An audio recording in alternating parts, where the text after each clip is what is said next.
Guruve Gaurachandraya Radhikaya Tadare Krishnaya Krishna Bhaktaya Tadabhaktaya No Namaha Vanchakalpatrubhyascha Kripa Sindhu Vaivacha Patitanam Pavanebhyo Vaishnavebhyo Namo Namaha Jaya Shri Krishna Chaitanya Prabhu Nityananda Shri Advaita Gadadhara Shivasari Gaura Bhaktavinda Hare Krishna Krishna Krishna Hare Hare Hare Rama Rama Rama Hare Hare. Dhanavad Pranam devotees. So I am just multitasking here a little bit and wanted to try to get in some of the questions and answers that have come in recently. And without further ado, one Prabhuji wrote me, very nice devotee, and apparently he's been following some of the questions and answer sessions, and his question was about the nature of Ekadasi and the importance of Ekadasi. And of course, in our line of Chaitanya Mahaprabhu, Ekadasi is considered very, very important in the practice of our Southern Bhajan. Bhaktivinoda Thakur himself has written, Madhavatiti Bhakti Janani, that actually the very root, one root of Bhakti is Madhavatiti Ekadasi. So here, the meaning here is that it is Anukul. It is Anukul to Bhajan, means very favorable to Bhajan. The titis like Janmastami, Ekadasi, Gaurapranim, etc., all are very favorable to the mood of Bhajan. And therefore Bhaktivinoda Thakur says, Jatana Palana Kori. Therefore I'm always with great endeavor following the Ekadasi Brat. Krishna Vasati Vasati Bole. You should know, because in Padma Puran and other Purans, the history of Ekadasi is given. And Krishna Vasati Vasati Bole. Krishna himself resides in the Ekadasi day. The Ekadasi is a Shakti of Bhagavan. Ekadasi Devi is a Shakti of Bhagavan, a power of Bhagavan. You can read in Padma Puran and other places the story of Ekadasi. It also is a special kind of Shakti in that it is a feature of Karun Shakti, means the mercy of Bhagavan. Because Ekadasi manifests, according to some of the Puranic stories, as a means to save and deliver those who had fallen into the Narak, means hellish planets. So it also is the Shakti that keeps people from obtaining the hellish planets. So it is a feature of Bhagavan's mercy. You'll also see, anytime you read from Purans, any narration of Ekadasi Vrat, it will also mention in the Phal Stuti of those narrations, the benediction or benedictory statements about Ekadasi, that it can award this material benefit, that material benefit, etc. So the reason this is mentioned is because there's different levels of people who are reading or hearing Sastra. So our sadhus and rishis, they made it such that anybody should follow Ekadasi even if they're materially motivated. Because by that materially motivated following, then the Bhakti Unmukhi Sukriti may come. And by Bhakti Unmukhi Sukriti, Bhaktistu Bhagavad Bhakti Sangena Prajayate Satsangya Prapyate Pumbir Sukriti Purva Sanjate. By those accumulated Sukritis or Bhakti Unmukhi Sukriti, particularly means Bhakti related pious activities, they will have the chance to come into genuine Sadhu Sangha. And then the real meaning of Ekadasi will manifest. So Bhaktivinoda Thakur concludes, this is all in Sudha Bhakata Charanarenu, this bhajan. He concludes, Parama Adhara Bole. Parama Adhara means I have the most deep, Adhar means respect and regard for Ekadasi. So he says very carefully and with great regard, he himself is following the Ekadasi Vrat. And we know from so many stories, even in Srimad Bhagavatam, the power of Ekadasi and Dwadasi. Maharaj Ambarish, he used to follow the Ekadasi, Dwadasi Vrat. Now, another thing about Ekadasi is, I know my Guru Bhai, Prem Prayojan Prabhu, he did a wonderful explanation of all of the health benefits which are also inherent in the following of Ekadasi. So not just from a material point of view, but even from a health point of view towards keeping your body healthy to do seva, Ekadasi has so many benefits. So I would recommend tracking that video down. Also, I think Amarendra Prabhu did a similar video describing also the health benefits of giving your digestive system and your body as a whole a break from the tedious task of food digestion and processing and so forth and so on. Like anything else, sometimes you need to shut the engines down to reboot them, to keep them healthy and keep them at optimum performance. So Ekadasi also has that benefit. In terms of the mood in which we follow Ekadasi, Srila Bhaktivinoda Thakur has mentioned here, Parama Adhare Bhole. We should, Bhole means like big, excessively. We should have great, superior feeling of respect for the Ekadasi Brat, knowing it to be the Shakti of Bhagavan. Also, any Brat means vow that we follow in Bhakti is based on love. It is not just the imposition of rules and regulations, because the goal of serving Krishna, especially Krishna in Braj, can't be obtained by the attitude of simply following rules and regulations, right? Sakale Jagatere More Vaidi Bhakti Brajabhav Paiti Nai Sakti. So you cannot obtain the mood of Braj by absorption in following rules and regulations. So Mukunda, are you saying therefore that we don't need to follow rules and regulations? Not at all. Because even on the path, which the outline of what has been given to us by our acharyas is the path of Raga Nuga Bhakti. So there's no question about this. From the very nature of the deities that we worship, meaning Sri Chaitanya Mahaprabhu, Radha Krishna, right, Panchatattva, the whole mood of how we worship Jagannath and the Rath Yatra, all these things are steeped in the mood of Braj. And the mood of Braj or Vrindavan is the mood of Rag Bhakti. You understand? In pursuance of coming to the proper adhikar to follow that Rag Bhakti, the path is called Rag Pravritti, Raganuga Pravritti, the progressive path of qualification to pick up the standard of following Rag Marg. But the path itself, because it is geared around the worship of Sri Radha and Krishna in Braj, this is the path of Rag. So, in that mood of Raganuga Bhakti, and I'm speaking first about rules and regulations. Even on the path of Raganuga Bhakti, Shravanam Kirtanandini, Vaidi Bhakti Sudanti tu. It is not that we don't follow vidis or rules and regulations. Shruti Smriti Puranadi Pantrata Vidim Vida Akantaki Hari Bhakti Utpatyaya Vivakapate. If you don't follow anything, I don't care if you're practicing Raganuga Bhakti, Vaidi Bhakti to go to Vaikuntha, whatever you're doing, you have to follow some rules and regulations. Other than that, it will become, utpat means a disturbance, not only to yourself in your pursuit of spiritual life, but it will become, utpat meaning, it will become a disturbance to the social fabric as well. So we know that people who, if you do not follow the rules and regulations of spiritual practice, that can spill over into the social environment, the spiritual community, and cause all kinds of problems. We've seen that, right? So we don't want to have the idea that Raganuga means the absence of rules and regulations. It's the point of following rules and regulations for a particular outcome. In this outcome, it's to have the transcendental mood of love as the Brijabasis have. So when you follow any vrat, Janmashtami vrat, you're doing fasting. Ekadasi vrat, if you're doing nirjal or any other moderation of fasting, or any time you're doing any vrat, the mood inherent in that vrat is one of love and affection.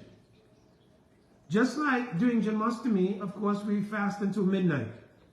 But if you're going through the day and your meditation is, oh, I am so hungry, when will midnight be here? And you're checking your watch every 10 minutes, then better to take some anukal, means some small prasadam to maintain yourself and put your mind at peace, so you can focus on the fact that Sri Krishna is now to appear to Nanda Baba and Yashoda Maya. They were in their elder age when they were able to finally have a child. All Brijabasis have been absorbed all day in preparations. Everybody forgot to cook, eat, sleep, do anything because of their deep affection for Nanda Bhava and Yashoda Maya. Right? Shri Baladev Ji, he was born 1 week earlier, but he's not spoken. He's not shown any signs of life, or very lethargic mood. Only time he expresses any sense of life is when he's on the lap of Ma Yashoda and he's embracing her stomach. You understand? So many wonderful moods are imbued in that Janmashtami Tithi to absorb the heart in the mood of Brijbasis. So you want that. It's not a matter of, oh, I followed, I fasted till midnight. Year number 5, check. Right? So this is not the mood. Right? The mood is the opportunity for that kind of absorption.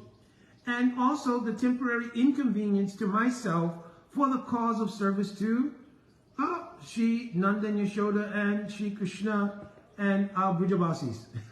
This is the mood. Similarly on Ekadasi Vrat, depending on your vow that you've taken, Nirjal, whatever it might be, then you want to also have same mood. This is the opportunity for me to be inspired by the Karun Shakti of Bhagavan, which manifested to give a chance to those who have become overwhelmed by sinful life, or those who have the possibility of becoming overcome by sinful life, to avoid that by taking shelter of the Ekadasi Vrat.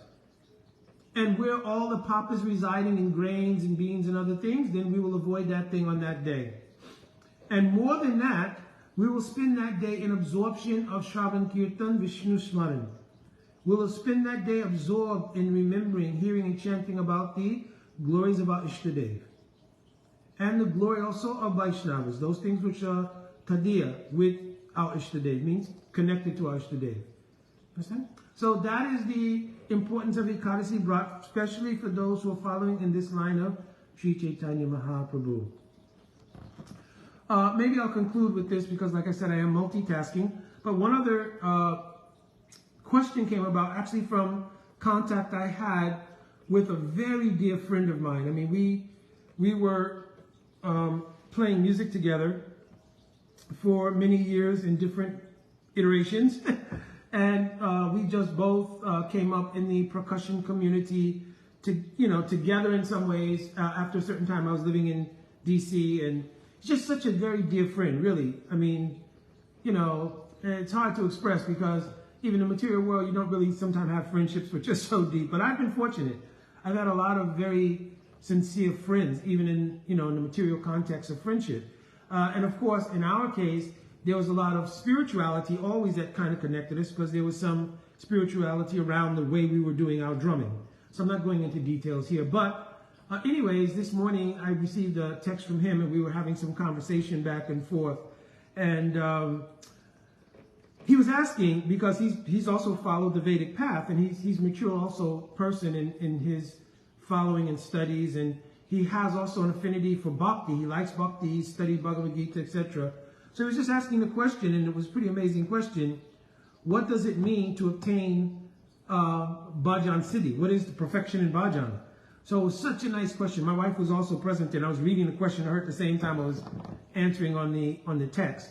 But I thought it was a really wonderful question. It's also a wonderful question that comes up in the overall Vaishnava community among aspirants. What is bhajan siddhi? What does it mean to obtain perfection? Is the perfection liberation from the material world? Is the perfection to have the darshan of Shri Krishna? To finally be able to get free from all of my material influences and material karma and finally get the darshan of Krishna? Is it the ability to go to the spiritual world? Like Salokya Mukti, right? And have a spiritual form like Sarupya Mukti. To have opulences that I never had in the material world, like Sarsti, or to be close to Bhagavan Samipya.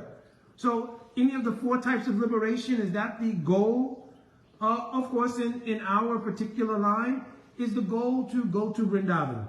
That we will go to Vrindavan, and now all of the happiness of the eternal reality of the spiritual world, I'll be able to experience that.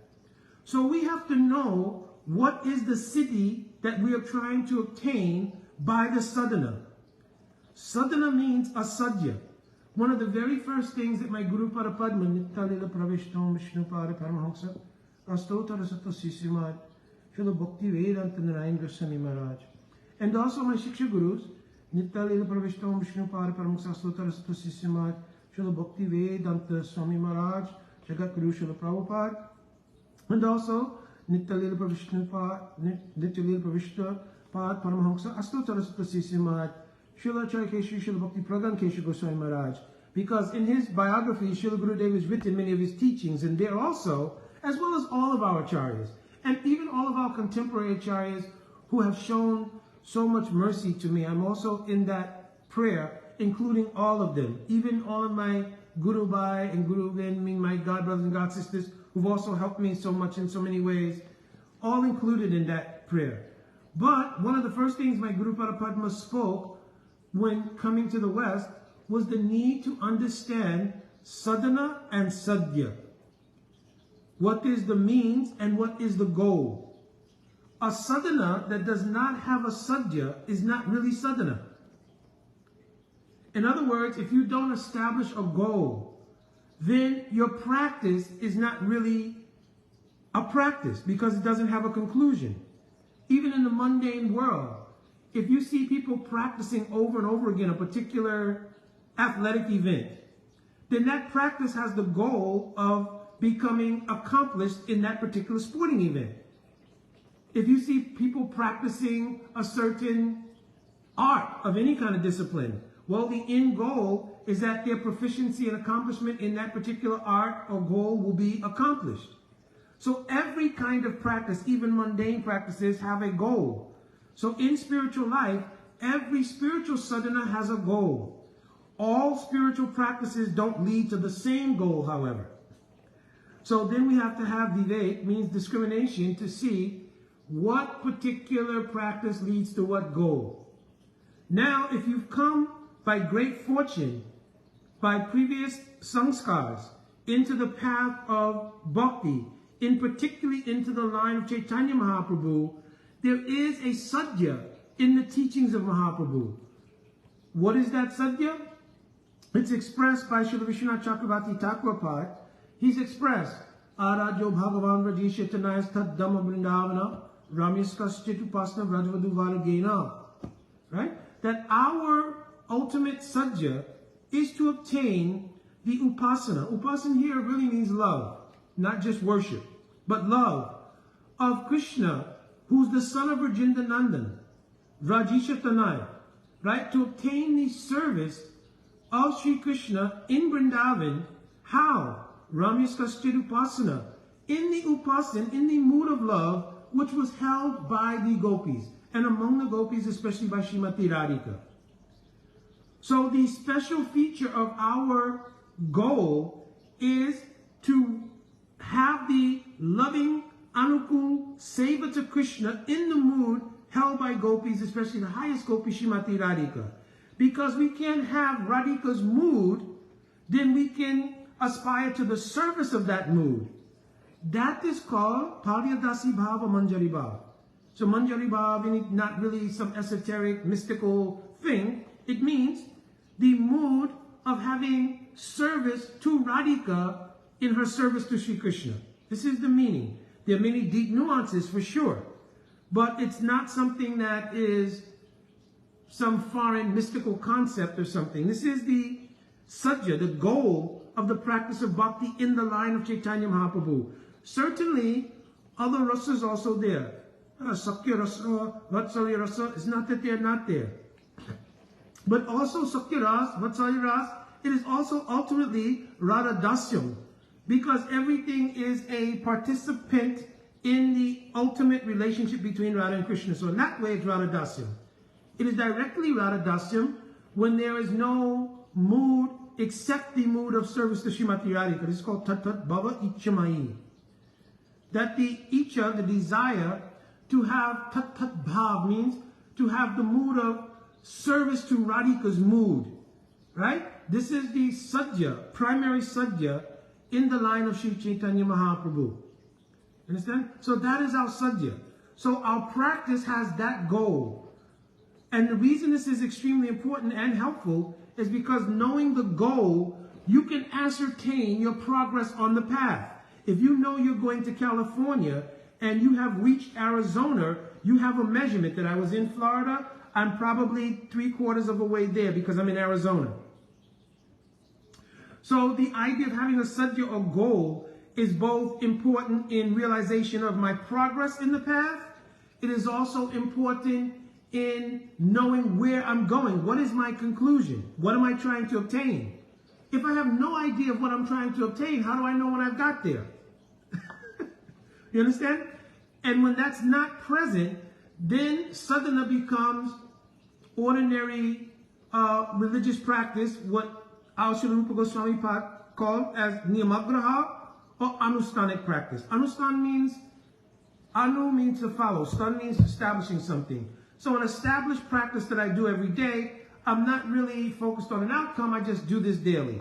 I brush my teeth every day, wash my face every day, shower every day. So it's something you do every day, right? In a spiritual context, it is called anustanic if you're doing something every single day as a religious practice. But without a sadhya, without a goal, that practice doesn't have real efficacy. It will provide sukriti. This question also came up. If you don't know the goal and you're chanting Harinam, you're going to Mangalarati, you are doing Vaishnava Seva, all of this is high-class Bhakti Unmukhi Sukriti. At some point from that Bhakti Unmukhi Sukriti, true anugatya to a sadhu will arise in the heart. Your shraddha will mature to the stage of sadhu sangha. Samyak rupe anugamana means to completely with heart, body, mind, everything, take up the path of following the sadhu by body, mind, words, mood, everything. At that time, the sadhu has the ability to transmit bhajan. Bhajan means the sadhan and the mood. It is an external and an internal practice. Right? When the verse of pure bhakti has been analyzed by Srila Rupa Goswami Pad and our acharyas, he mentioned Anukulyena Krishna Anusilanam. Of course, the whole verse, Anya Abhilasita Sunyam Jnana Karmani Anavritam, then Anukulyena Krishna Anusilanam. So this word silanam is seal dhatu, means the verbal root here means endeavors. Right? Endeavors here means two kinds of endeavors. Chestarup and Karyarup. Right? And it means also Kayarup and Bhavarup. Means like practicing with your senses and activity and also mood. This is the difference between niyamagraha that Rupa Goswami mentioned, doing things ritualistically and doing things substantively. So when there's a bhav present, then it's substantive. And what will stimulate that bhav before we actually have mature bhajan? The idea of obtaining the goal. The inspiration derived from, I want to obtain that goal. That will become the stimulating emotional content in your practice. And it will make you attentive to your practice because now you're listening for the reciprocation from the practice. You understand? So it all is very logical. It all lines up. You know, it makes sense when you study the books of the acharyas and see how they described everything. Of course, if you read Chaitanya Charitamrita, Sanatan, Siksha, Rup Siksha, all these things are mentioned there. If you read Bhakti Rasamrita Sindhu of Rupa Goswami, Bhakti Rasamrita Sindhu Bindu, Vishwanath Chakravarti Thakur Pad, Ragvatma Chandrika, Vishwanath Chakravarti Thakur, Prem Bhatta Chandrika, Narottam Das Thakur. So anyway, if you're reading any of Jaiva Dharma of Srila Bhakti Vinod Thakur, right? So studying any and all of these granthas, all of these things are written there. Madhurya Kandamini also very good because it describes step by step everything, right? So his question to me, the fact that he's very dear to me as well, that's a big thing, but also his question was just so apropos in so many ways. I mean, for his own personal inquiry, obviously, but also for the larger Vaishnav Mandal, it's an excellent question to stimulate real deep thought about applying this to everything we do every day. When you get up to do your sadhachara in the morning, when you rise out of bed and you, Nama Om Vishnu Padaya, right, to say your pranam mantras to your Gurudev. What is mood here? Right? Going to take bath. Right? What is mood there? Oh, in my mind, I must be meditating. Very fortunately, Ganga, Jamuna, Chaive, Godavari, Saraswati. Maybe I'm taking bath in Ganga or Jamuna or bathing at Radhakund. You understand? And then doing all your morning sadachar, everything, then coming to awaken your Gurudev. Right? Uttistastisto Sri Guru, Twajadendram, Kripa Moya, waking your Gurudev, touching his lotus feet, then singing all Guru Astikam of Vishwanath Chakravarti Thakur Pad. If you have no meaning, because you have no sense of the sadhya, the goal, then the practice will become rote. So many times when I've traveled in the past, especially if I've not spoken at a particular place, either for a long time or have never spoken in that place, many times I will try to go over the actual process of bhajan that was given to us by our Guru Parapadmas, by our Srila Prabhupada, by Srila Gurudev, but also, especially by Srila Prabhupada, because on a universal kind of level, he introduced bhakti to the whole Western world. And he gave us a practice. And when you examine that practice closely, all these things become revealed. Like, what is the meaning of Guru Astakam? You can read in the book, Samsara Dhava Navalita Loka Tranaya Karana Ganaganata. Gurudev is like a cloud. He's like a cloud of mercy, and he's delivering me from samsara. Right?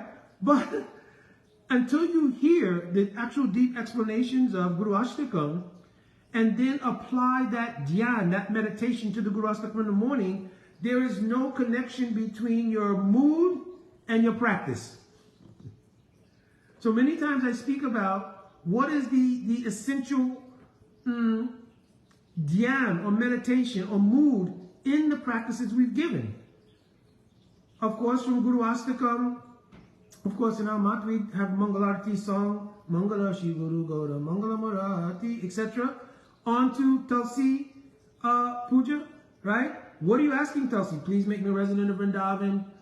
Please give me the darshan of Shishya Krishna, make me a follower, Anugatya of the Sakis. What is the deep meaning of being Anugatya to Radhika Sakis? This means Manjari Bhava, right? So many things are already inherent in the things we do every day. So if you did not have a deep philosophical rounding, so to speak, if you knew only what it was that you practiced every day, that itself is an epiphany. You understand? That's an epiphany, to understand the moods inherent in the practice. You understand? This is why Shri Guru gives those practices.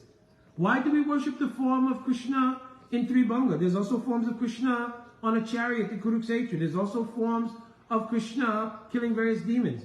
Why is the mode established for our worship the form of Tribanga, Shri Krishna, standing in Tribanga, Lalit pose? What is this meaning of Lalit? What is Anupul, dear Lalit Nayak? Why he's standing in this pose? So many things are there. But the point is, we need to hear these things, because then our practice comes to life. Oh, this is what I'm aspiring for. Then, in gradual incremental steps, because we're still dealing with our karmic portfolio as well, right? So, not to become discouraged. 11th Canto, Shrimad Bhagavatam, Jatta Sharo Matkateshu, Nirvigna Savakamashu, Veda Dukatmanam Kamam, Parityagyopi Anishvara, right? So you're unfolding, and while you're unfolding, we're going through our process. Oh, I had to struggle with this thing, struggle with that thing. Still, no harm. Tato bhatete mamprita sharalu juranishchaya jisamanas chamam kamam dukko dharakams chagarayan. Second verse following that first verse I just quoted. If you stay the course with drita shraddha, very firm faith, then gradually the influence of Swarup Shakti will start to remove all of those things, and very quickly, practicing with a repentant mood, right? Then your goal will be accomplished, and you'll see the progress, your inner progress unfolding. And as you see your inner progress unfolding, that itself becomes your inspiration. Because sometimes people will ask, how do I become inspired? You know, when I'm chanting, sometimes it's so hard, I fall asleep, this thing, that thing. Oh, sometimes very hard for me as far as sense gratification things are concerned. But as you progress in bhajan, bhajan will give you realizations in the heart that help with all these things. That's the quote that Sri Krishna gives in Bhagavad Gita. Raso vrajam raso pyasya param drishanavartate. that the material taste that you've experienced, vrajam, it will be removed in favor of param drishva, a superior taste. So already in our spiritual lives, to some degree, we've experienced that.